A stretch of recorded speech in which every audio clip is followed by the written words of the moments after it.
AK Parti Mardin İl Teşkilatı'nı temsilen Fikri Sağlar, Can Ataklı ve İlker Başbuğ hakkında Türk Ceza Kanunu'nun halkı kin ve düşmanlığa tahrik etme başlığını taşıyan 216. maddesine istinaden Cumhuriyet Başsavcılığımıza suç duyurusunda bulunduk.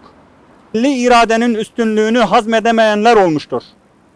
Milli irade düşmanlığı kimi zaman darbeci, kimi zaman vesayetçi, kimi zaman marjinal akımların temsilcileri olarak karşımıza çıkmıştır.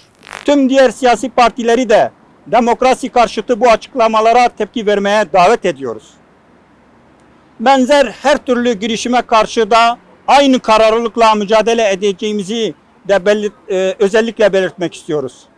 Hayırlı günler arkadaşlar.